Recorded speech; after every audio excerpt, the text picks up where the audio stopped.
ദൈവമനുഷ്യന്റെ സ്നേഹഗീത അധ്യായം 110. കാഴ്ചവെപ്പ് തിരുനാളിന് ഇടയന്മാരുടെ കൂടെ ലാസറിന്റെ ഭവനത്തിൽ. ലാസറിന്റെ ഗംഭീരമായ വീട് സന്ധ്യയായപ്പോൾ വളരെ പ്രകാശത്തോടെ ശോഭിക്കുന്നു. ആ പ്രദേശം മുഴുവൻ അലൗകികമായ വെള്ള നൂലുകൊണ്ട് മെനഞ്ഞ ഒരു മേലങ്കി കൊണ്ട് ആവൃതമായതുപോലുണ്ട്. ഈശോ തനിയെ മീൻകുളത്തിനടുത്തുകൂടെ നടക്കുകയാണ്. വെള്ളം വെള്ളിത്തുണ്ടുപോലെയും പൊട്ടിച്ചിതറുന്ന വജ്രത്തരികൾ പോലെയും കാണപ്പെടുന്നു. വെള്ളത്തിന്റെ മധുര സംഗീതം ഒരു രാപ്പാടിയെ ഉണർത്തുന്നു. ആ പക്ഷി ഉത്തരമായി അതിന്റെ പാട്ട് പാടുന്നു. എല്ലാം മനോഹരം. ഈശോ വിളിച്ചു പറയുന്നു, പരിശുദ്ധനായ പിതാവേ, ഇത്ര മഹത്തായ പൂർണ്ണതയ്ക്കും നീ എനിക്ക് തന്ന സന്തോഷത്തിനും വേണ്ടി നീ വാഴ്ത്തപ്പെട്ടവനാകട്ടെ. പിന്നെയും ധ്യാനത്തിൽ മുഴുകി മെല്ലെ നടക്കുന്നു. സൈമൺ ഈശോയുടെ അടുത്തു വന്ന് പറയുന്നു, ഗുരുവേ, ലാസർ അങ്ങയെ വിളിക്കുന്നു. എല്ലാം തയ്യാറായി, നമുക്ക് പോകാം. ഈശോ പറയുന്നു, ഓ എന്തുമാത്രം കണ്ണുനീർ ഗുരുവേ. നിന്റെ രഹസ്യമായ അത്ഭുതം മാത്രമാണ് അവരുടെ വേദനയ്ക്ക് അല്പം ശമനം നൽകിയത്. കാരണം അവർ തിരിച്ചു ചെന്നപ്പോൾ അവൾ ഇറങ്ങിപ്പോയി. ആ ശവകുടീരത്തിൽ അവൾക്ക് താമസിക്കാൻ പറ്റുകയില്ലെന്നും സന്തോഷമായി ജീവിക്കാൻ അവൾ പോവുകയാണെന്നും മറ്റും കഠിന വാക്കുകൾ പറഞ്ഞുകൊണ്ടാണ് അവർ പോയത്. അവൾക്ക് വേണ്ടി ഉടനടി ഒരു അത്ഭുതം ചെയ്യുന്നത് അവർക്കിഷ്ടമായിരിക്കും. എനിക്കത് ചെയ്യാൻ കഴിയും. എന്നാൽ നിർബന്ധത്താലുള്ള പുനരുദ്ധാനമല്ല ഹൃദയങ്ങളിൽ ഉണ്ടാകണമെന്ന് ഞാൻ ആഗ്രഹിക്കുന്നത്. മരണത്തെ ഞാൻ ബലം പ്രയോഗിച്ചു മാറ്റുന്നു. അതിൻ്റെ ഇരകളെയെല്ലാം അതപ്പോൾ എനിക്ക് തിരിച്ചു തരും. എന്നാൽ അരൂപിയുടെ പുനർജന്മം ഞാൻ നിർബന്ധിച്ച് വരുത്തുകയില്ല. കാരണം അരൂപി അമർത്യമാണ്. സ്വന്തം മനസ്സാലെ ഉയരുവാൻ അതിന് കഴിയും. ഞാനൊന്ന് വിളിക്കും, ആദ്യത്തെ വിളി, ആദ്യത്തെ സഹായവും ചെയ്യും, എന്നിട്ട് കാത്തിരിക്കും. ഓ, അത് പുറത്തു വരികയാണെങ്കിൽ ഞാൻ തറപ്പിച്ചു പറയുന്നു, ഉയർത്തെഴുന്നേറ്റ ഒരു അരൂപിയേക്കാൾ വലുതായി ഒരു ഉത്തരമുണ്ടാകില്ല. എൻ്റെ ഏറ്റവും വലിയ വിജയങ്ങളാണവർ. നിങ്ങൾക്കെല്ലാവർക്കും സമാധാനം. ഡസൻ കണക്കിന് വെള്ളി ദീപങ്ങൾ കത്തിക്കൊണ്ടിരുന്ന ഹാളിലേക്ക് ഈശോ പ്രവേശിച്ചു.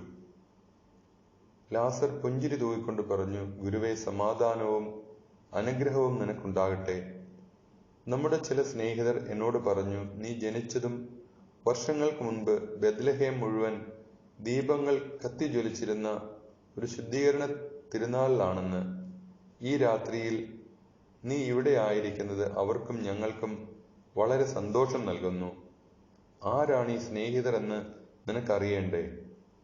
എനിക്ക് ശിഷ്യരെ അല്ലാതെ വേറെ സ്നേഹിതരില്ല. പിന്നെ ബെഥനിയിലെ പ്രിയപ്പെട്ടവരും ഇടയന്മാരും. അപ്പോൾ ഇടയന്മാരായിരിക്കണം പറഞ്ഞിരിക്കുന്നത്. അവർ വന്നോ? ഞങ്ങളുടെ രക്ഷകനായ നിന്നെ ആരാധിക്കാൻ ജോനാഥൻ ഞങ്ങളോട് പറഞ്ഞു. അങ്ങനെയാണ് ഞങ്ങൾ വന്നത്. ഏലിയാസ്, ലേവി, ജോസഫ്, ജോനാഥൻ എന്നിവരുടെ പേരിൽ ഐസക്കാണിത് പറഞ്ഞത്.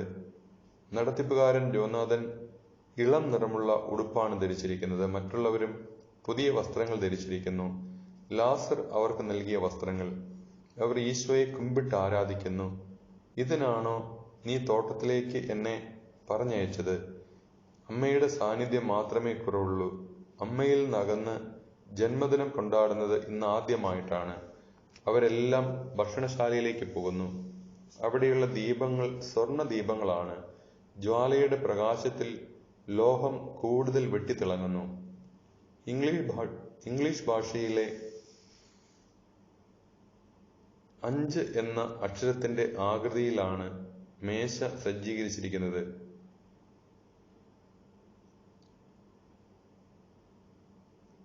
ഇംഗ്ലീഷ് ഭാഷയിലെ വി എന്ന അക്ഷരത്തിന്റെ ആകൃതിയിലാണ് മേശ സജ്ജീകരിച്ചിരിക്കുന്നത്.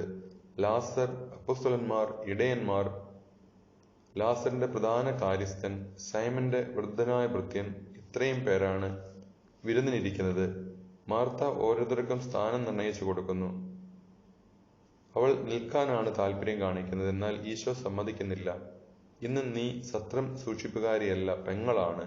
എൻ്റെ സ്വന്തം രക്തമെന്ന പോലെ ഇന്ന് നീ ഇരിക്കണം. നമ്മൾ ഒരു കുടുംബമാണ്. ഇന്ന് നീ എൻ്റെ അടുത്തിരിക്കണം. ജോൺ നിന്റെ അടുത്തിരിക്കും. ലാസർ എൻ്റെ അടുത്തിരിക്കും. എൻ്റെയും മാർത്തയുടെയും ഇടയ്ക്ക് കാത്തിരിക്കാൻ ഒരു വിളക്ക് വേണം. മാർത്ത ഈശോ ആവശ്യപ്പെട്ടതനുസരിച്ച് ദീപം ഒഴിവാക്കിയിട്ടിരിക്കുന്ന സ്ഥലത്ത് വയ്ക്കുന്നു. അവൾക്ക് കാര്യം മനസ്സിലായി. തൻ്റെ സഹോദരിക്ക് വേണ്ടിയാണെന്ന് മനസ്സിലാക്കുന്നു. ഭക്ഷണം ആരംഭിക്കുകയാണ്. ഇടയന്മാർക്ക് ആദ്യം വലിയ സംഭ്രമമാണ്. പിന്നെ ആദ്യത്തെ ഈശോയുടെ ജന്മദിവസത്തെക്കുറിച്ചുള്ള ഓർമ്മ അയവിറക്കുന്നു. പത്രോസും പല ശിഷ്യന്മാരും നിർബന്ധിച്ചതനുസരിച്ച് ഈശോ തൻ്റെ ജനനത്തെക്കുറിച്ച് സംസാരിക്കുന്നു. അമ്മയെക്കുറിച്ചും വളർത്തപ്പനെക്കുറിച്ചുമെല്ലാം എല്ലാവരും അത്ഭുതത്തോടെ കേൾക്കുന്നു. ഇടയന്മാരെ കൊണ്ട് പറയിപ്പിക്കുന്നു. അനന്തരം ഒരു സ്തുതിയോടെ വിരുന്ന് അവസാനിച്ചു. ദൈവമനുഷ്യന്റെ സ്നേഹഗീത, അധ്യായം 111. തെളിവെള്ളം എന്ന സ്ഥലത്തേക്ക് തിരിച്ചു വരുന്നു. ഈശോയും ശിഷ്യരും തെളിവെള്ളം എന്ന സ്ഥലത്തെ പരന്ന വയലുകൾ കടന്നുകൊണ്ടിരിക്കുകയാണ്. അവിടുത്തെ ചുറ്റുപാടുകൾ മനസ്സിലാക്കാനായി മുമ്പേ അങ്ങോട്ട് പോയിരുന്ന അന്ത്രയോസ് തിരിച്ചു വന്ന് പറയുന്നു, നമ്മൾ ഇവിടുന്ന് പോയി കഴിഞ്ഞ് 3 ദിവസം കഴിഞ്ഞപ്പോൾ കുറെ ഫരിസേയർ ഇവിടെ വന്നു. ഓരോ വീട്ടിലും ചെന്ന് നമ്മളെക്കുറിച്ച് അന്വേഷിച്ചു. ആർക്കും അറിഞ്ഞുകൂടായിരുന്നു. അവർ സത്രത്തിൽ താമസിച്ചു. എല്ലാ ദിവസവും ആ വീട്ടിലേക്ക് വന്ന് നോക്കുമായിരുന്നു. മൂടുപണം അണിഞ്ഞ സ്ത്രീയും മറ്റാളുകളെ പോലെ വചനം കേൾക്കാൻ അവിടെ ചെന്നു. പ്രീശന്മാർ അവളെ കണ്ടു. അവളെ വേശ്യ എന്ന് വിളിക്കുകയും തല്ലുകയും അവളുടെ ശിരോവസ്ത്രവും മേലങ്കിയും കീറി എല്ലാവരെയും കാണിച്ചു കൊടുത്ത ശേഷം സിനഗോഗിലെ തലവന്റെ പക്കൽ ചെന്ന് അവളെ കല്ലെറിയാനുള്ള അനുമതിക്കായി അവളെ ഭ്രഷ്ട് കൽപ്പിക്കാൻ ആവശ്യപ്പെടുകയും ചെയ്തു. അവളെ ഇവിടെ കൊണ്ടുവന്നു നിനക്കും ഭ്രഷ്ട് കൽപ്പിക്കണമെന്ന് ആവശ്യപ്പെട്ടു. അയാൾ അത് ചെയ്തില്ല. അയാൾ സെൻഹിദ്രിൻ സഭയുടെ ഭ്രഷ്ട് പ്രതീക്ഷിച്ച് കഴിയുകയാണ്. സത്രം നടത്തിപ്പുകാരനും കുടുംബവും കൂടെ അവരുടെ കരങ്ങളിൽ നിന്ന് അവളെ രക്ഷിച്ചു. എന്നാൽ രാത്രിയിൽ അവൾ സ്ഥലം വിട്ടു. ഗുരു അങ്ങോട്ട് ചെല്ലുന്നത് അപകടമാണെന്നാണ് നടത്തിപ്പുകാരൻ പറഞ്ഞത്. ശിഷ്യരും ഈശോയെ തടയുന്നു. ഈശോ പറയുന്നു, ഫരിസേയരുടെ കാര്യത്തെക്കുറിച്ച് പറയുകയാണെങ്കിൽ യേശുക്രിസ്തു ഓടിപ്പോകുന്ന ഒരാളല്ലെന്ന് നിങ്ങൾ മനസ്സിലാക്കണം. അവരോട് സംസാരിച്ച ശേഷം അവരെ ബോധ്യപ്പെടുത്തുന്നതിൽ പരാജയപ്പെട്ടാൽ ഞാൻ പിന്മാറാം. അവരെ എന്നിലേക്ക് ആകർഷിക്കാൻ എല്ലാ മാർഗങ്ങളും ഞാൻ ഉപയോഗിച്ചില്ല എന്ന് ആരും പറയാനിടയാകരുത്. ശിഷ്യന്മാർ തലയും താഴ്ത്തി അല്പം മാത്രം സംസാരിച്ചുകൊണ്ട് ഈശോയെ അനുഗമിക്കുന്നു. അവിടെ എത്തി ഓരോ ജോലിയിൽ വ്യാപൃതരായി. അവർ ഭക്ഷണം കഴിക്കാൻ ആരംഭിച്ചതേയുള്ളൂ. ഒരു കൂട്ടം ആളുകൾ വാതിൽക്കലെത്തി. ഈശോ എഴുന്നേറ്റ് അവരുടെ അടുക്കിലേക്ക് ചെന്നു. ഈശോയുടെ മഹാത്മ്യം കണ്ടപ്പോൾ ഒരു നിമിഷ നേരത്തേക്ക് അവർ പുറകോട്ട് മാറുകയാണ്. എന്നാൽ ഈശോയുടെ ശാന്തമായ അഭിവാദനം അവർക്ക് ധൈര്യം പകർന്നു. അവർ ധിക്കാരത്തോടെ പറഞ്ഞു, വിശുദ്ധമായ നിയമത്തിന്റെ പേരിൽ ഈ സ്ഥലം വിട്ടുപോകണമെന്ന് ഞങ്ങൾ കൽപ്പിക്കുന്നു. കാരണം നീ മനസാക്ഷിയെ അസ്വസ്ഥമാക്കുന്നു. നീ നിയമം ലംഘിക്കുന്നു. സമാധാനത്തിൽ കഴിയുന്ന പട്ടണത്തെ അഴിമതിയുള്ളതാക്കുന്നു. സ്വർഗത്തു നിന്നുള്ള ശിക്ഷയെ നീ ഭയപ്പെടുന്നില്ലേ? വേശ്യകളെ നീ സംരക്ഷിക്കുകയല്ലേ? വിശുദ്ധമായ യൂദാ നഗരത്തിൽ നിന്ന് നീ ദൂരെ പോകൂ. വിശുദ്ധ നഗരത്തിന്റെ മതിലുകൾക്കുള്ളിൽ നിന്റെ ശ്വാസം കടക്കാതിരിക്കട്ടെ. ഞാൻ തെറ്റൊന്നും ചെയ്യുന്നില്ല. ഒരു റബ്ബിയെ പോലെ പഠിപ്പിക്കുന്നു. അത്ഭുത പ്രവർത്തകനായി രോഗങ്ങൾ സുഖപ്പെടുത്തുന്നു, ബാധ ഒഴിപ്പിക്കുന്നു. ഇങ്ങനെ ചെയ്യുന്നവർ യൂദായിലുമുണ്ടല്ലോ. ഈശോ പറഞ്ഞു, നിനക്ക് പിശാചുണ്ട്, നീ ദൂരെ പോകൂ. മറ്റുള്ളവർക്ക് നിങ്ങൾ അനുവദിക്കുന്നത് എന്തുകൊണ്ട് എനിക്ക് വിലക്കുന്നു? ഈശോ ചോദിച്ചു. കാരണം നിനക്ക് പിശാച് ബാധിച്ചിരിക്കുന്നു. നീ പിശാചുക്കളെ ബഹിഷ്കരിക്കുന്നതും അത്ഭുതങ്ങൾ ചെയ്യുന്നതും പിശാചിന്റെ സഹായത്താലാണ്. ഫരിസേയരെ, ഗുമസ്തരെ ശ്രദ്ധിക്കൂ. നിങ്ങളുടെ തന്നെ നന്മയ്ക്കായി നിങ്ങളുടെ ആത്മാക്കളെ ഓർത്ത് ദൈവവചനത്തെ എതിർക്കരുതെന്ന് നിങ്ങളോട് യാചിക്കുന്നു. ഞാൻ വന്നിരിക്കുന്നത് നിങ്ങളെ രക്ഷിക്കാനാണ്. നിങ്ങളെ എൻ്റെ ഹൃദയത്തിലേക്ക് ഞാൻ സ്വീകരിക്കുന്നു. ഇസ്രായേലിലെ ഏറ്റവും അറിവുള്ളവർ നിങ്ങളാകയാൽ മറ്റുള്ളവരെക്കാൾ കൂടുതൽ സത്യത്തെ നിങ്ങൾ മനസ്സിലാക്കണം. അപകടത്തിലാകുന്നത് നിങ്ങളുടെ ആത്മാക്കളാണ്. നിങ്ങളോട് ഞാൻ യാചിക്കുന്നു, നിങ്ങളുടെ മറുപടിക്കായി ഞാൻ കാത്തിരിക്കുന്നു. ഈശോ പറഞ്ഞു, നീ ശപിക്കപ്പെട്ടവനാകട്ടെ, അതാണ് ഞങ്ങൾ പറയുന്നത്. ഫരിസേയർ പറഞ്ഞു, കൊള്ളാം, നിങ്ങൾ പറഞ്ഞു കഴിഞ്ഞില്ലേ, നിങ്ങൾക്ക് പോകാം, ഞാനും പൊയ്ക്കൊള്ളാം. ഈശോ തിരിഞ്ഞു നടക്കുന്നു. ഇരിപ്പിടത്തിൽ ചെന്ന് തല മേശമേൽ വെച്ച് കരയുന്നു. ബർത്തലോമിയ ചെന്ന് കതകടയ്ക്കുന്നു. ഭീഷണിയും ശാപവാക്കുകളും ഉച്ചരിച്ചുകൊണ്ട് അവർ പോകുന്നു. അൽഫയേസിന്റെ പുത്രൻ ജെയിംസ് പറയുന്നു, കരയാതിരിക്കൂ, അവർക്ക് വേണ്ടിയും ഞാൻ നിന്നെ സ്നേഹിക്കുന്നു. എന്നെക്കുറിച്ചല്ല ഞാൻ കരയുന്നത്, അവരെ ഓർത്താണ്. ഈശോ പറഞ്ഞു, അവർക്ക് നൽകപ്പെടുന്ന ഓരോ ക്ഷണവും ചെവിക്കൊള്ളാതെ അവരെ തന്നെ അവർ മരണത്തിന് വിധേയരാക്കുന്നതിനെ ഓർത്താണ് ഞാൻ കരയുന്നത്. ഇനി നമ്മൾ എന്തു ചെയ്യും? ജെയിംസ് ചോദിക്കുന്നു. നമ്മൾ നാളെ രാവിലെ തന്നെ ഗലീലിയായിലേക്ക് പോകും. അവർ അവർക്ക് സഹായങ്ങൾ ചെയ്തിരുന്ന അവിടുത്തെ നടത്തിപ്പുകാരനോടും കുടുംബത്തോടും വിട പറയുന്നു, അവരെ അനുഗ്രഹിക്കുന്നു. സിനഗോഗിന്റെ തലവനെ വീട്ടിൽ ചെന്ന് കണ്ട് ആശ്വസിപ്പിക്കുന്നു. അദ്ദേഹം അമ്മയോടുകൂടെ അമ്മയുടെ നാട്ടിൽ ചെന്ന് താമസിക്കാൻ തീരുമാനമെടുക്കുകയായിരുന്നു. സൻഹെദ്രിൻ ശപിച്ചു തള്ളിയാൽ പിന്നെ ദൈവവചനം മറ്റുള്ളവർക്ക് പറഞ്ഞു കൊടുക്കാൻ കഴിയാത്തതിലാണ് അയാൾക്ക് വിഷമം. ഈശോ പറയുന്നു, ശരി, സൻഹെദ്രിൻ നിന്നെ പ്രഹരിക്കും. ഞാൻ എൻ്റെ കരങ്ങൾ നിന്റെ പക്കലേക്ക് നീട്ടുന്നു. തിമോത്തിയോസേ, എൻ്റെ ശിഷ്യനാകാൻ നീ ആഗ്രഹിക്കുന്നുവോ? നിത്യനായ ഗുരുവിനു വേണ്ടി വേല ചെയ്യുവാനുള്ള ഗുണങ്ങളെല്ലാം ഞാൻ നിന്നിൽ കാണുന്നു. എൻ്റെ മുന്തിരിത്തോട്ടത്തിലേക്ക് വരൂ. അമ്മയും മകനും സന്തോഷം കൊണ്ട് നിറയുന്നു. കർത്താവെ, എനിക്ക് സന്തോഷമായി. കർത്താവിനായി ഞാൻ ഒരു മകനെ വളർത്തി. തൻ്റെ മിശിഹായുടെ ദാസനാകാൻ അവൻ മകനെ എന്നിൽ നിന്ന് ഇപ്പോൾ എടുക്കുന്നു.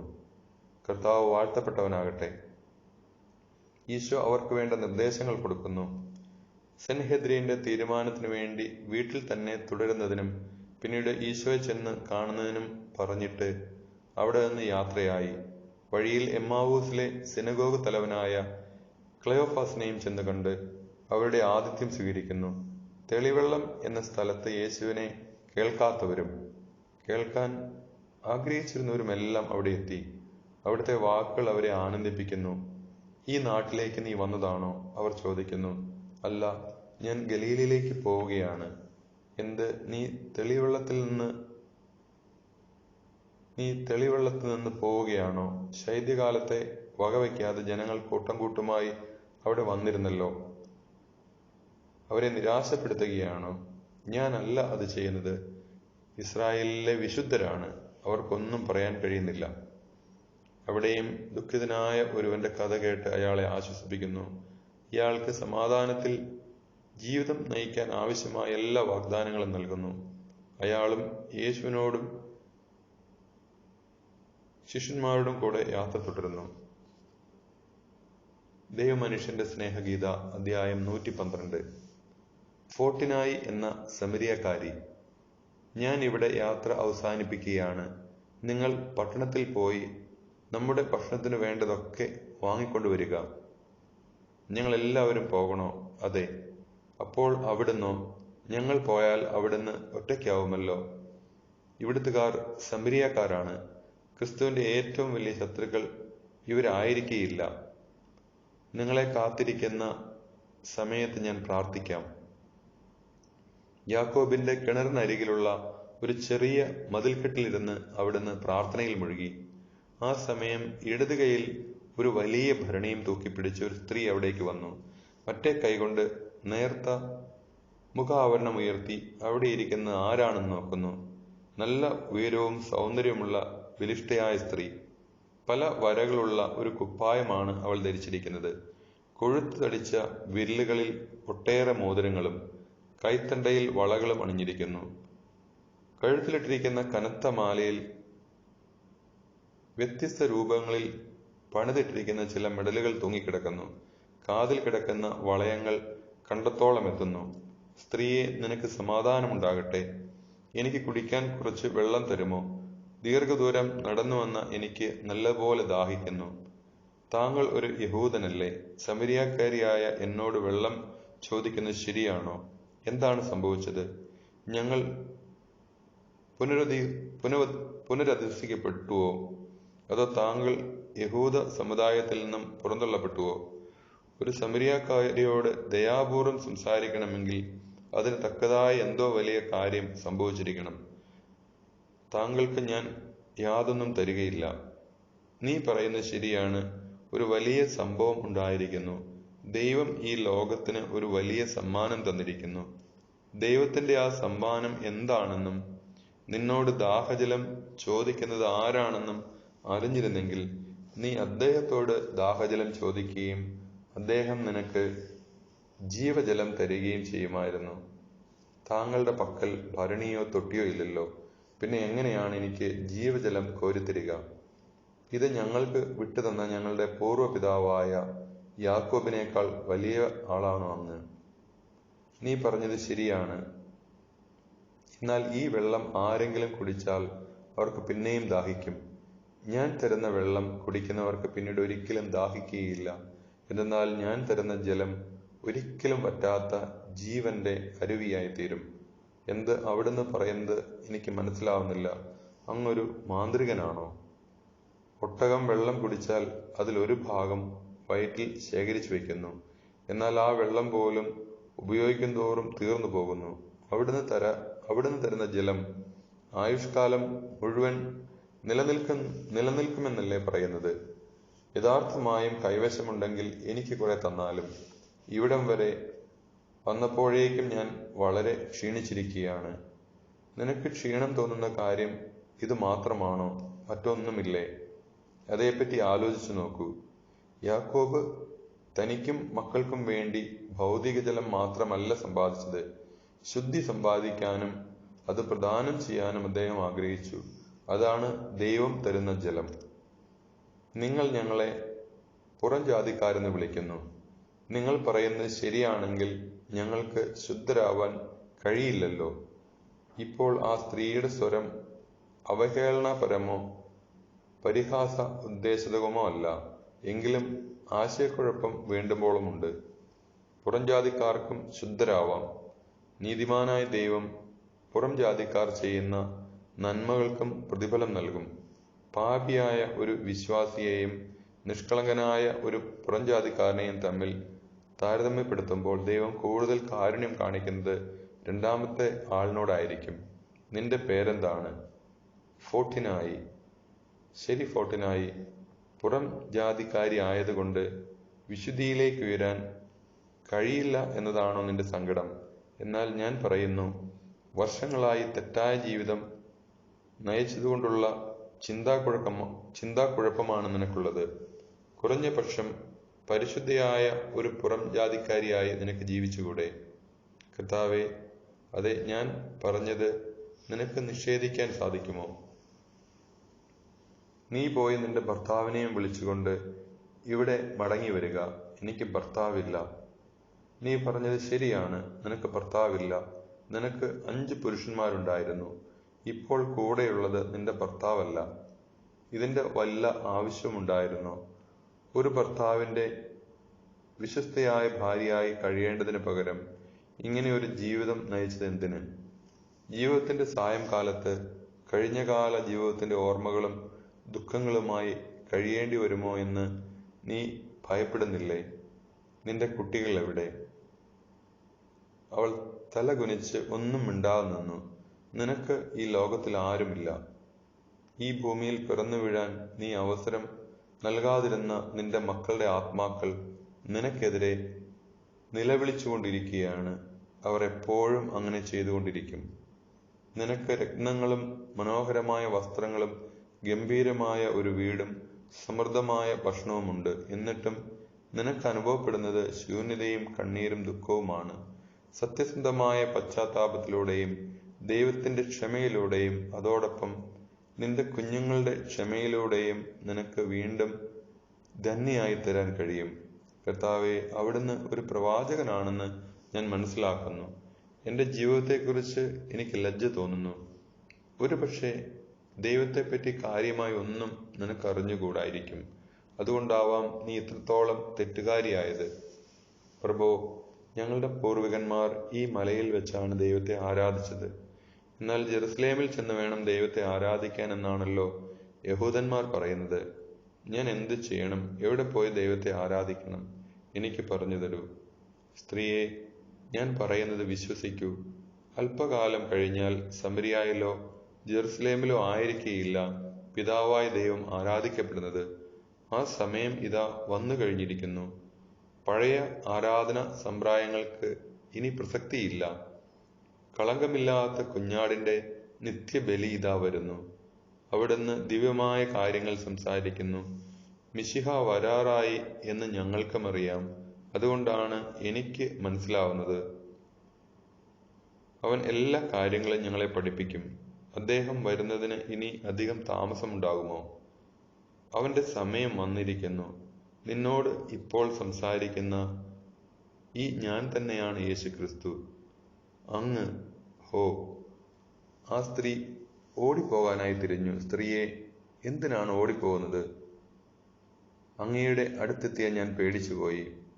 ഞാൻ രക്ഷകനാണ്. ആവശ്യമില്ലെങ്കിൽ പോലും ഞാൻ ഇവിടെ എത്തിയത് അലഞ്ഞു വലഞ്ഞ നിന്റെ ആത്മാവിനെപ്പറ്റി അറിഞ്ഞുകൊണ്ടാണ്. നിന്റെ മനം മടുപ്പും ക്ഷീണവും മാറ്റത്തക്ക ഒരു പുതിയ ഭക്ഷണം നിനക്ക് തരുന്നതിനാണ് ഞാൻ വന്നിരിക്കുന്നത്. എന്റെ ഭക്ഷണവുമായി എന്റെ ശിഷ്യന്മാർ ഇതാ മടങ്ങി വരുന്നു. എന്നാൽ പാപപരിഹാരത്തിന്റെ അപ്പകഷ്ണങ്ങൾ നിനക്ക് തന്നു കഴിഞ്ഞതോടെ ഞാൻ എന്റെ ആഹാരം ഭക്ഷിച്ചു കഴിഞ്ഞിരിക്കുന്നു. ശിഷ്യന്മാരെ കണ്ടതോടെ ഭരണിയുടെയും വെള്ളത്തിന്റെയും കാര്യം മറന്ന് അവൾ ഓടിക്കളഞ്ഞു. ഗുരോ, ഞങ്ങൾ എത്തിയിരിക്കുന്നു. വെണ്ണ, പുതിയ അപ്പം, ഒലിവ്, ആപ്പിൾ എന്നിവ ഞങ്ങൾ കൊണ്ടുവന്നിട്ടുണ്ട്. പത്രോസ് പറഞ്ഞു, നിങ്ങൾക്ക് അറിഞ്ഞുകൂടാത്ത ഒരാഹാരം ഞാൻ ഭക്ഷിച്ചു കഴിഞ്ഞു. ശിഷ്യന്മാർ ആകാംക്ഷപൂർവ്വം പരസ്പരം നോക്കി. അവരുടെ മൗനമായ ചോദ്യങ്ങൾക്ക് ഈശോ പ്രകാരം മറുപടി നൽകി. എന്നെ അയച്ചവന്റെ ഇഷ്ടം സാധിക്കുകയും ഞാൻ പൂർത്തീകരിക്കണമെന്ന് അവൻ ആഗ്രഹിക്കുന്ന ദൗത്യം പൂർത്തിയാക്കുകയും ചെയ്യുക എന്നതാണ് എൻ്റെ ഭക്ഷണം. ഒരു വിതക്കാരൻ വിത്ത് വിതയ്ക്കുമ്പോൾ താൻ എല്ലാം ചെയ്തു കഴിഞ്ഞുവെന്നും ഇനി കൊയ്ത് വിളവെടുത്താൽ മതിയെന്നും പറയാൻ അയാൾക്ക് കഴിയുമോ? തൻ്റെ ജോലി തീർന്നു എന്ന് പറയാൻ കഴിയണമെങ്കിൽ അയാൾ എത്ര അധികം ജോലി ചെയ്ത് തീർക്കേണ്ടിയിരിക്കുന്നു. ദൈവമനുഷ്യന്റെ സ്നേഹഗീത, അധ്യായം 113. സിഖാറിലെ ജനങ്ങളോടൊപ്പം.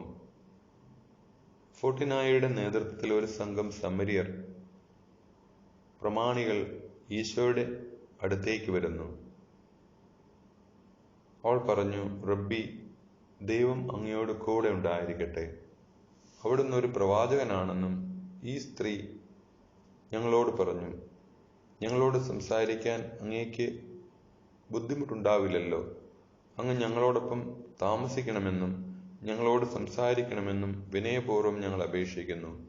അങ്ങ് ക്രിസ്തുവാണെന്ന് ഈ സ്ത്രീ പറഞ്ഞത് നേരാണോ? ദൈവനാമത്തിൽ ഞങ്ങൾക്ക് ഉത്തരം തരിക. ഞാനാകുന്നു. മിശിഹായുടെ കാലം വന്നിരിക്കുന്നു. എൻ്റെ ഇഷ്ടം ദൈവത്തിൻ്റെ ഇഷ്ടമാകിയാൽ അത് പൂർത്തീകരിക്കാൻ വേണ്ടിയാണ് ഇവിടെ വന്നിരിക്കുന്നത്. നിങ്ങൾക്ക് താല്പര്യമുണ്ടെങ്കിൽ പരിശുദ്ധാത്മാവ് എന്നോട് പറഞ്ഞിട്ടുള്ള വാക്കുകൾ ഞാൻ നിങ്ങളോട് പറയാം. നിത്യപിതാവിന് എങ്ങനെയാണ് ഞങ്ങളെപ്പറ്റി വിചാരപ്പെടുവാൻ കഴിയുക? അതെന്തുകൊണ്ടെന്നാൽ എൻ്റെ കുഞ്ഞുങ്ങളെ, അവിടുന്ന് സ്നേഹമാകുന്നു. യൂദായിലെ എല്ലാ റബ്ബിമാരും അങ്ങനെ പറയുന്നില്ലല്ലോ. എന്നാൽ ദൈവപുത്രനായ മിശിഹ നിങ്ങളോട് പറയുന്നു, ഞങ്ങളുടെ പിതാക്കന്മാർ പാപം ചെയ്തു. അന്നു മുതൽ ഇന്നോളം സമരിയാക്കാരുടെ ആത്മാക്കളെ ദൈവം ഇഷ്ടപ്പെടുന്നില്ല. ഞങ്ങൾ ദൈവത്തിന്റെ മുമ്പിൽ എപ്പോഴും കുഷ്ഠരോഗികളെ പോലെ ആണെന്നാണോ? വിശ്വാസപരമായ ഭിന്നതകൾ മൂലമുണ്ടായ നിരാശയാണ് നിങ്ങളെ ദുഃഖിപ്പിക്കുന്നത്. എസെക്കിയേലിന്റെ പുസ്തകത്തിൽ നിന്ന് ഉദ്ധരിച്ച് ഞാൻ മറുപടി പറയാം. കർത്താവ് പറയുന്നു, എല്ലാ ആത്മാക്കളും എന്റേതാണ്. ഒരു മനുഷ്യൻ നല്ലവനാണെങ്കിൽ, വിഗ്രഹാരാധകനല്ലെങ്കിൽ, അവിഹിത ലൈംഗിക ബന്ധങ്ങളിലോ മോഷണത്തിലോ പലിശയ്ക്ക് പണം കൊടുക്കുന്നതിലോ ഏർപ്പെടുന്നവനല്ലെങ്കിൽ, അയൽക്കാരന്റെ ശരീരത്തോടും ആത്മാവോടും കാരുണ്യമുള്ളവനാണെങ്കിൽ, അങ്ങനെയുള്ളവൻ എൻ്റെ കണ്ണിൽ ധർമ്മനിഷ്ഠനായിരിക്കും. അവൻ യഥാർത്ഥ ജീവിതമായിരിക്കും നയിക്കുക. വീണ്ടും പറഞ്ഞിരിക്കുന്നത് നോക്കുക, നീതിമാനായ ഒരു പിതാവിന് കലഹപ്രിയനായ ഒരു മകനുണ്ടെങ്കിൽ അയാൾക്ക് എൻ്റെ പിതാവ് നീതിമാനായിരുന്നു എന്ന് പറഞ്ഞ് രക്ഷപ്പെടാനാവുമോ? തുടർന്ന് ഇങ്ങനെ പറഞ്ഞിരിക്കുന്നു, ഒരു പാപിയുടെ മകൻ നീതിമാനാണെങ്കിൽ തൻ്റെ അപ്പനെപ്പോലെ മരിക്കാൻ അവൻ ഇടവരുമോ? ഇല്ല, അവൻ നിത്യജീവനിൽ പ്രവേശിക്കും. എന്തെന്നാൽ അവൻ നീതിമാനായിരുന്നു. ഒരാളുടെ അനീതിക്ക് മറ്റൊരാൾ കഷ്ടത സഹിക്കേണ്ടി വരുന്ന നീതിയല്ല. പാപം ചെയ്ത ആത്മാവാണ് മരിക്കേണ്ടത്. പാപം ചെയ്ത ഒരാൾ പശ്ചാത്തപിക്കുകയും ദൈവത്തിലേക്ക് തിരിച്ചു വരികയും ചെയ്യുന്നുവെങ്കിൽ അയാൾക്കും നിത്യജീവൻ ലഭിക്കും. ഏകദൈവമായ കർത്താവ് ഇപ്രകാരം പറയുന്നു, പാപി മരിച്ചു കാണാനല്ല, പശ്ചാത്തപിച്ച് ജീവനിലേക്ക് വരാനാണ് ഞാൻ ആഗ്രഹിക്കുന്നത്. അതുകൊണ്ടാണ് അവിടുന്ന് എന്നെ അയച്ചിരിക്കുന്നത്. അല്ലയോ അലഞ്ഞു തിരിയുന്ന കുഞ്ഞുങ്ങളെ, നിങ്ങൾക്ക് ജീവൻ ലഭിക്കും. ഞാൻ ജീവനാകുന്നു. എന്നിലും എന്നെ അയച്ചവനിലും വിശ്വസിക്കുന്നവന് ഇതപര്യന്തം പാപിയായിരുന്നാൽ പോലും നിത്യജീവൻ ലഭിക്കും. അദ്ദേഹം സിക്കാറിലെ ജനങ്ങളുടെ ആതിഥ്യം സ്വീകരിച്ച് അവിടെ തങ്ങി. ദൈവമനുഷ്യന്റെ സ്നേഹഗീത, അധ്യായം 114. സിക്കാറിലെ സുവിശേഷ പ്രഘോഷണം. ഒരു മൈതാനത്തിന്റെ മധ്യത്തിൽ നിന്നുകൊണ്ട് ഈശോ ഒരു വലിയ ജനക്കൂട്ടത്തോട് സംസാരിക്കുന്നു. അവിടുന്ന് ഒരു കൽപ്പീഠത്തിൽ കയറി നിന്നാണ് സംസാരിക്കുന്നത്. 12 ശിഷ്യന്മാരും അക്കൂട്ടത്തിലുണ്ട്. അവരുടെ മുഖത്ത് അതൃപ്തിയും ഭയാശങ്കകളും ദൃശ്യമാണ്. പ്രത്യേകിച്ച് ബർത്തലോമിയോയും യൂദാസ് കറിയോത്തായും അവരുടെ ഈർഷ്യ പ്രകടമാക്കി. അവർ സമരിയാക്കാരിൽ നിന്ന് കഴിയുന്നത്ര മാറിയാണ് നിന്നിരുന്നത്. നേരെ മറിച്ച് ഈശോയുടെ നിത്യസാധാരണമായ മുഖഭാവത്തിന് നേരെ മാറ്റം പോലും ഉണ്ടായിട്ടില്ല.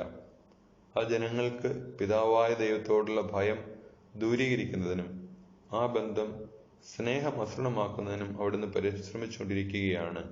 സ്വന്തം തെറ്റുകൾ മനസ്സിലാക്കുന്നതിലാണ് മനുഷ്യന്റെ വിവേകം ഇരിക്കുന്നത്. സത്യദൈവത്തെയും അവിടുത്തെ സത്യത്തെയും സ്നേഹിക്കുന്നതിലാണ് ആത്മാവ് വിവേകം കാണിക്കേണ്ടത്. ഞങ്ങൾ പാപം ചെയ്തു എന്ന് പറയാനിടവരാതെ ഇനിമേൽ പാപം ചെയ്യാൻ ഞങ്ങൾ ആഗ്രഹിക്കുന്നില്ല എന്ന് പറയുവിൻ. ദൈവം ഇപ്പോഴും നിങ്ങളെ സ്നേഹിക്കുന്നു, നിങ്ങൾക്കറിയാമല്ലോ. നിങ്ങളോട് വരിക എന്ന് പറയുന്നതിനായി അവിടുന്ന് തന്റെ വചനത്തെ അയച്ചിരിക്കുന്നു. മാർഗഭംഗം വന്നുപോയ ദൈവമക്കളെ, ലോകരക്ഷകന്റെ അടുത്തേക്ക് നിങ്ങൾ വരുവിൻ. അപ്പോൾ അവർ പ്രതിവചിച്ചു, ഞങ്ങളിൽ ചിലരെങ്കിലും അങ്ങയെ അനുഗമിക്കും. എന്നാൽ മറുപക്ഷത്ത് നിൽക്കുന്ന യഹൂദർക്ക് ഞങ്ങളെ ആവശ്യമില്ലല്ലോ. ഞാൻ നിങ്ങളോട് പറയുന്നു, എഫ്രായിമിന്റെയും അവനുമായി ബന്ധപ്പെട്ട വംശങ്ങളുടെയും പക്കൽ നിന്ന് ജോസഫിന്റെ വടി ഞാൻ എടുക്കാൻ പോവുകയാണ്. അതിനെ യൂദായുടെ വടിയുമായി യോജിപ്പിച്ച് ഞാൻ ഒറ്റ വടിയുണ്ടാക്കും. എന്തെന്നാൽ ഞാൻ നല്ല ഇടയനാകുന്നു. ഞാൻ ഒരു പള്ളി മാത്രമേ പണിയുകയുള്ളൂ. ആ പള്ളി ജീവന്റെ സ്രോതസ്സും ജീവന്റെ അപ്പവും പ്രകാശവും രക്ഷയും സംരക്ഷണവും വിജ്ഞാനവുമായിരിക്കും. വിദ്വേഷത്തിന്റെയും തെറ്റിദ്ധാരണയുടെയും നാളുകൾ കഴിഞ്ഞു പോയിരിക്കുന്നു. വരിക, നിങ്ങൾ പ്രിയപ്പെട്ട ഒരു ജനസമൂഹമാണ്. നിങ്ങൾ പിറന്നു വീണ മാറിടത്തിലേക്ക് വരിക. കരുണയും ചൂടും നിങ്ങൾക്കിപ്പോഴും അവിടെ നിന്ന് ലഭിക്കും. വരിക, ജീവനിലേക്കും നിത്യരക്ഷയിലേക്കും വരിക. സുവിശേഷം അറിയിക്കുന്നതിന് എനിക്ക് വേറെ മക്കളുണ്ട്. അവരുടെ അടുത്ത് പോകുന്നതിന് മുമ്പ് പ്രത്യാശയുടെ പ്രകാശമാനമായ പാതകൾ നിങ്ങൾക്ക് കാണിച്ചു തരുവാൻ ഞാൻ ആഗ്രഹിക്കുന്നു. മഹത്തായ എളിമയിൽ നിന്ന് വിനീതമായി തീർന്നിരിക്കുന്ന നിങ്ങളുടെ ഹൃദയങ്ങൾ ബാറൂക്കിന്റെ പ്രാർത്ഥന ഏറ്റുചൊല്ലണം. ബാറൂക്ക് പ്രാർത്ഥിച്ചത് ഇപ്രകാരമാണ്: കർത്താവേ, അങ്ങേ വാസസ്ഥലത്ത് നിന്ന് താഴേക്ക് ഞങ്ങളെ നോക്കുക. ഞങ്ങളുടെ അർത്ഥനകൾ പരിഗണിക്കുക. ദൈവമേ, ഞങ്ങൾ അങ്ങേക്ക് സ്തോത്രം ചൊല്ലുകയും അങ്ങയുടെ കൽപ്പനകൾക്ക് കീഴ്വഴങ്ങുകയും ചെയ്യുന്നു. ബാറൂക്ക് വിലപിച്ചതുപോലെ ഓരോ ആത്മാവും വിലപിക്കണം. ദൈവമേ, അങ്ങേ ശബ്ദം ഞങ്ങൾ കേട്ടില്ല. അവിടുത്തെ ദാസന്മാരായ പ്രവാചകന്മാർ മുഖേന വാഗ്ദാനം ചെയ്ത കാര്യങ്ങൾ അവിടുന്ന് പ്രാവർത്തികമാക്കിയപ്പോഴും ഞങ്ങൾ ശ്രദ്ധിച്ചില്ല. അല്ലയോ ഇസ്രായേൽ മക്കളെ, നിങ്ങൾ രക്ഷകനായ എന്നോടൊപ്പം നിങ്ങളും വിലപിക്കുവിൻ. ദൈവത്തിന്റെ സിംഹാസനത്തിൽ എത്തിച്ചേരുന്നതിന് എന്റെ ശബ്ദം നിങ്ങളെ സഹായിച്ചേക്കാം. ദൈവപുത്രനായ ക്രിസ്തുവിനോടൊപ്പം പ്രാർത്ഥിക്കുന്നവരുടെ പ്രാർത്ഥന പിതാവായ ദൈവം കേൾക്കും. ദൈവത്തിന്റെ മിശിഹായോട് ആദരപൂർവ്വം പെരുമാറിയ സിക്കാറിലെ ജനങ്ങളെ, ഞാനിതാ നിങ്ങളോട് വിട പറയുന്നു. എൻ്റെ സമാധാനം നിങ്ങൾക്ക് തന്നിട്ടാണ് ഞാൻ പോകുന്നത്. അവർ കുറെ ദൂരം എത്തിയപ്പോൾ ഫോർട്ടിനായി അവരുടെ അടുത്തേക്ക് വന്നു. ഈശോയുടെ അടുത്ത് എന്ന് അവിടുത്തെ പാദങ്ങളിൽ കുമ്പിട്ട് അവൾ നിശബ്ദയായിരുന്നു. ഫോർട്ടിനായി, നിനക്ക് ഞാൻ എന്താണ് ചെയ്തു തരേണ്ടത്? പ്രഭോ, എനിക്ക് അങ്ങയുടെ സഹായം വേണം. ഞാൻ ഇനിയും പാപത്തിൽ വീഴുകയില്ല. എന്നാൽ നന്മ എന്താണെന്ന് എനിക്ക് അറിഞ്ഞുകൂടാ. ഞാൻ എന്ത് ചെയ്യണം? ഇങ്ങനെ പറഞ്ഞവൾ കരയാൻ തുടങ്ങി. ഇനിയും പാപം ചെയ്തതെന്ന് നീ യഥാർത്ഥമായും ആഗ്രഹിക്കുകയും പാപം ചെയ്യാതിരിക്കുന്നത് എങ്ങനെയെന്ന് പഠിക്കാൻ ആഗ്രഹിക്കുകയും ചെയ്യുന്നുവെങ്കിൽ നീ തിരികെ വീട്ടിൽ പോയി പശ്ചാത്താപമുള്ള മനസ്സോടെ കാത്തിരിക്കുക. അപ്പോൾ ആ ദിവസം വരും. അന്ന് ഇതുപോലെ രക്ഷിക്കപ്പെട്ട അനേകം സ്ത്രീകളിൽ ഒരാളായി നീ മാറും. ഭയപ്പെടാതെ പോവുക. പാപം ചെയ്യാതിരിക്കാനുള്ള നിന്റെ ഈ ആഗ്രഹത്തിൽ ഉറച്ചു നിൽക്കുക. അവൾ തറയിൽ ചുംബിച്ച ശേഷം എഴുന്നേറ്റ് നിന്നു. ഏതാനും ചുവടുകൾ പിന്നോട്ട് വെച്ചു. പിന്നെ സിക്കാറിലേക്ക് പോയി. ദൈവമനുഷ്യന്റെ സ്നേഹഗീത, അധ്യായം 115. ഈശോ നസറത്തിൽ, മകനെ, ഞാൻ നിന്നോടൊപ്പം വരുന്നു. ഈശോ ഒറ്റയ്ക്കേ ഉള്ളൂ. അവിടുന്ന് നസറത്തിനോടുള്ള പ്രധാന വീതിയിൽ അതിവേഗത്തിൽ നടക്കുകയാണ്. വീടിനടുത്ത് എത്താറായപ്പോൾ അമ്മയെ കാണുന്നു. അമ്മയും വീട്ടിലേക്ക് തന്നെ പോവുകയാണ്. കൂടെ ഒരു കെട്ടുവിറകുമായി അനന്തരവനായ സൈമണും ഉണ്ടായിരുന്നു. അമ്മേ, ഈശോ വിളിച്ചു. മേരി ചുറ്റും നോക്കി. ഓ, എൻ്റെ അനുഗ്രഹീതനായ മകൻ. അവർ പരസ്പരം ഓടിയെടുത്തു. സൈമൺ വിറകുകെട്ട് താഴെയിട്ട് അടുത്ത് ചെന്ന് ഹൃദയപൂർവ്വം അഭിവാദനം അർപ്പിച്ചു. അമ്മേ, ഞാനിതാ വന്നിരിക്കുന്നു. അമ്മയ്ക്ക് സുഖം തന്നെയല്ലേ? അതേ മകനെ, എന്നാലും ഞാൻ യാചിച്ചാൽ മാത്രമേ നീ ഇങ്ങോട്ട് വരികയുള്ളൂവെങ്കിൽ. ഇത്രയും പറഞ്ഞപ്പോഴേക്കും മേരിയുടെ കണ്ണുകൾ നിറഞ്ഞു. അമ്മ കരയരുത്, എനിക്ക് വലിയ വിഷമമാണ്. അമ്മ പുഞ്ചിരിക്കുന്നതാണ് എനിക്കിഷ്ടം. ശരി മോനെ, നീ പറഞ്ഞ നേരാണ്. നീ ഒട്ടേറെ ശത്രുക്കളുടെ ദുർമുഖങ്ങൾ കണ്ടുകൊണ്ടിരിക്കുന്നു. അതിനാൽ സ്നേഹപൂർവ്വം പുഞ്ചിരിക്കുന്ന ഒരു മുഖം കാണാൻ നീ ആഗ്രഹിക്കുന്നുണ്ടാവും. എന്നാൽ നീ ഒന്നും മനസ്സിലാക്കണം, ഞാൻ നിന്നെ സ്നേഹിക്കുന്നത് സകല മനുഷ്യർക്കും വേണ്ടിയാണ്. അമ്മേ, അമ്മ ക്ഷീണിച്ചിരിക്കുകയാണോ? ഒരുപാട് ജോലി ചെയ്തതാണോ അമ്മ ക്ഷീണിച്ചത്? അല്ല മോനെ, നീ എൻ്റെ അടുത്ത് നിന്ന് വളരെ ദൂരത്താണ്. അവർ നിന്നെ സ്നേഹിക്കുന്നുമില്ല. അതാണ് എന്നെ ക്ഷീണിപ്പിക്കുന്നത്. വീട്ടിലെത്തി അവർ തനിച്ചായപ്പോൾ വിശ്രമത്തിന് ശേഷം ഈശോ മാതാവിൻ്റെ പാദങ്ങളോട് ചേർന്ന് ഒരു താഴ്ന്ന പീഠത്തിലിരുന്ന് യൂദായിൽ ചെലവഴിച്ച കാലത്തെ കഥകൾ ഒട്ടും വിട്ടുകളയാതെ പറയുന്നു. സ്ത്രീകളെ വീണ്ടെടുക്കാൻ വേണ്ടി അവരെ സമീപിക്കേണ്ട ആവശ്യകതയെപ്പറ്റി ഈശോ സൂചിപ്പിച്ചു. മാതാവ് പറയുന്നു, മകനെ, ഞാൻ ആഗ്രഹിക്കുന്ന എന്തായാലും നീ നിരസിക്കരുത്. ഇപ്പോൾ മുതൽ നീ ദൂരെ പോകുമ്പോൾ ഞാനും നിന്നെ അനുഗമിക്കും. നമ്മുടെ ചാർച്ചക്കാരിയായ മേരിയും നമ്മോടൊപ്പം വരും. അവൾക്കും നിന്റെ കാര്യത്തിൽ ഉത്കണ്ഠയുണ്ട്. സാത്താനും ലോകത്തിനുമെതിരായി ദൈവപുത്രനോടൊപ്പം വേണ്ടതൊരു മാതൃഹൃദയമാണ്. ദൈവമനുഷ്യന്റെ സ്നേഹഗീത, അധ്യായം 116. കാനായിലെ സൂസന്നയുടെ വീട്ടിൽ രാജകീയ ഉദ്യോഗസ്ഥൻ. അവിടുന്ന് ചില ബന്ധുക്കളോടുകൂടെ കാനായിലെ സൂസന്നയുടെ വീട്ടിലെത്തി. വിശ്രമത്തിനും ഭക്ഷണത്തിനും ശേഷം നല്ലവരായ അവർക്ക് ഈശോ വളരെ ലളിതമായ രീതിയിൽ നിർദ്ദേശങ്ങൾ നൽകി. ബന്ധുക്കളോടും സുഹൃത്തുക്കളോടും ഈശോ പറയുന്നത് ശ്രദ്ധാപൂർവം കേട്ടുകൊണ്ടിരിക്കുന്നു. സൂസന്നയുടെ രോഗം മൂലം ദുഃഖിതനായ ഭർത്താവിനെ ആശ്വസിപ്പിക്കുന്നു. അതിനിടയിൽ മോടിയായി വസ്ത്രധാരണം ചെയ്ത ഒരാൾ വന്ന് ഈശോയുടെ കാൽക്കൽ സാഷ്ടാംഗം പ്രണമിച്ചു. താങ്കൾ ആരാണ്? താങ്കൾക്ക് എന്താണ് വേണ്ടത്? ഈശോ ചോദിച്ചു. ഗുരു, അവിടെ നാട്ടിൽ തിരിച്ചെത്തിയതായി ഞാൻ അറിഞ്ഞു. ദൈവത്തെ എന്നവണ്ണം ഞാൻ അങ്ങയെ കാത്തിരിക്കുകയായിരുന്നു. അങ്ങ് ഉടനെ കഫർനാമിലേക്ക് വന്നാലും എൻ്റെ മകൻ മരണക്കിടക്കയിൽ കിടന്ന് നിമിഷങ്ങൾ എണ്ണുകയാണ്. ഇപ്പോൾ തന്നെ താമസിച്ചു പോയി. എന്ത് ഇസ്രായേലിന്റെ ശിക്ഷാകാരന്റെ സേവകനായ താങ്കൾക്ക് എന്നിൽ വിശ്വാസമർപ്പിക്കാൻ കഴിയുമോ? മിശിഹായുടെ മുന്നോടിയായവനെയും താങ്കൾ വിശ്വസിച്ചില്ലല്ലോ. അവിടുന്ന് പറയുന്നത് ശരിയാണ്. അവിശ്വാസവും ക്രൂരതയും കാണിച്ച ഞങ്ങൾ പാപികളാണ്. എങ്കിലും ഒരു പിതാവിനോട് അങ്ങ് കാരുണ്യം കാണിക്കണേ. കൂസായെ എനിക്കറിയാം, യോഹന്നാനെയും കണ്ടിട്ടുണ്ട്. അതിനാൽ ഞാൻ അങ്ങിൽ വിശ്വസിക്കുന്നു. അത്ഭുതങ്ങളും അടയാളങ്ങളുമില്ലാതെ വിശ്വസിക്കാത്ത സംശയാലുക്കളുടെയും ദുഷ്ടന്മാരുടെയും ഒരു തലമുറയാണ് നിങ്ങളുടേത്. ഒരു അത്ഭുതം നടന്നു കിട്ടുന്നതിന് ആവശ്യം വേണ്ട ഗുണം നിങ്ങൾക്കില്ല. അവിടുന്ന് പറഞ്ഞതെല്ലാം ശരിയാണെന്നാൽ ഞാൻ അങ്ങിൽ വിശ്വസിക്കുകയും അങ്ങയോട് യാചിക്കുകയും ചെയ്യുന്നത് അങ്ങ് കാണുന്നുണ്ടല്ലോ. ദയവായി എൻ്റെ കുഞ്ഞു മരിക്കുന്നതിന് മുമ്പ് വന്നാലും. അയാൾ വിങ്ങിക്കരയുകയാണ്. ഉടനെ എനിക്ക് വരാൻ പറ്റില്ല. എങ്കിലും താങ്കൾ കഫർനാമിലേക്ക് പോയിക്കൊള്ളുക. ഈ നിമിഷത്തിൽ തന്നെ നിന്റെ മകൻ സുഖം പ്രാപിച്ചിട്ടുണ്ട്. അവൻ ജീവിച്ചിരിക്കുകയാണ്. എൻ്റെ കർത്താവേ, ദൈവം അങ്ങയെ അനുഗ്രഹിക്കട്ടെ. അവിടുന്ന് കഫർനാമിൽ വരുമ്പോൾ എൻ്റെ വീട്ടിലുള്ള സകലരും അങ്ങയെ സ്വാഗതം ചെയ്യാൻ ആഗ്രഹിക്കുന്നു. ഞാൻ വരാം. ഇപ്പോൾ പോയിക്കൊള്ളൂ. നിനക്ക് സമാധാനം. ആ മനുഷ്യൻ ധൃതിയിൽ പുറത്തേക്ക് പോയി. തുടർന്ന് കുതിര കുളമ്പടിയുടെ ശബ്ദം കേൾക്കാമായിരുന്നു. ആ കുട്ടി ശരിക്കും സുഖമായി കാണുവോ? സൂസന്നയുടെ ഭർത്താവ് ചോദിച്ചു.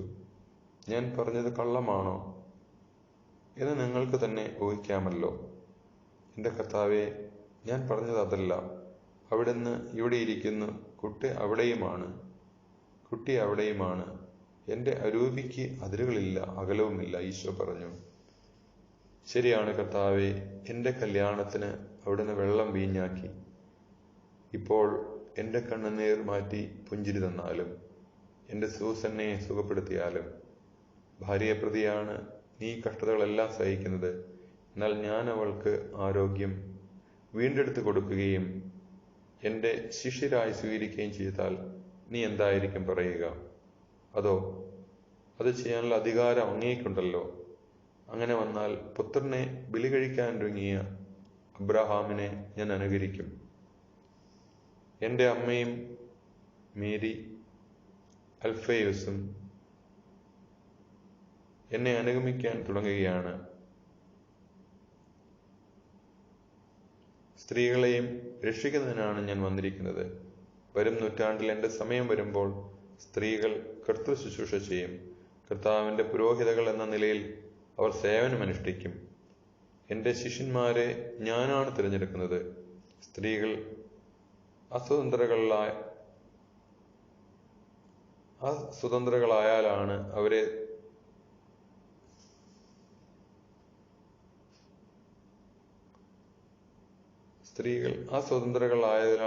അവരെ തിരഞ്ഞെടുത്തത്. അവരെ ശിഷ്യരാക്കണമെങ്കിൽ അവരുടെ ഭർത്താക്കന്മാരുടെയും പിതാക്കന്മാരുടെയും അനുമതി വാങ്ങണം. പ്രഭോ, ഞാൻ സൂസന്നയെ ഇന്നോളവും ശാരീരിക നിലയിലാണ് സ്നേഹിച്ചത്. അങ്ങയുടെ പ്രഭാഷണം കേട്ടപ്പോൾ എന്നിൽ വലിയ മാറ്റമുണ്ടായിരിക്കുന്നു. അവൾക്ക് ശരീരത്തിന് പുറമെ ഒരു ആത്മാവുമുണ്ടെന്നും ആ ആത്മാവ് ദൈവത്തിന് അവകാശപ്പെട്ടതാണെന്നും മനസ്സിലാക്കാൻ കഴിഞ്ഞു. അവിടുന്ന് ദൈവപുത്രനായ മിശിഹായാണ്. ദൈവത്തിനുള്ളത് അവിടത്തേക്കുള്ളതാണ്. അങ്ങയെ പിന്തുടരാൻ സൂസന്ന ആഗ്രഹിക്കുന്നെങ്കിൽ ഞാൻ അവളെ തടയുകയില്ല. അവളുടെ രോഗത്തെയും എൻ്റെ വ്രണപ്പെട്ട ഹൃദയത്തെയും സുഖപ്പെടുത്തണമെന്ന് മാത്രമേ ഞാൻ അപേക്ഷിക്കുകയുള്ളൂ. ഇതാ സൂസന്ന സുഖം പ്രാപിച്ചു കഴിഞ്ഞു. ഞാൻ ഇപ്പോൾ പറഞ്ഞതൊന്നും അവളോട് പറയണ്ട. അവൾ സ്വന്തം മനോഗത അനുസരിച്ച് പ്രവർത്തിച്ചുകൊള്ളട്ടെ. തീജ്വാല മുകളിലേക്കെന്ന പോലെ അവളുടെ ആത്മാവ് എന്നിലേക്ക് വരുന്നത് നീ കാണും. എന്നാൽ ഭാര്യ എന്ന നിലയിൽ അവൾക്ക് നിന്നോടുള്ള സ്നേഹം നശിച്ചു പോവുകയില്ല. നേരെ മറിച്ച് നിങ്ങൾ തമ്മിലുള്ള സ്നേഹം ആത്മീയതയിലേക്ക് ഉയരും. ഗുരു, സൂസന്ന അങ്ങേക്കുള്ളവളാണ്. ഭയങ്കര വേദന സഹിച്ച് അവൾ ഇഞ്ചിഞ്ചായി മരിക്കേണ്ടതായിരുന്നു.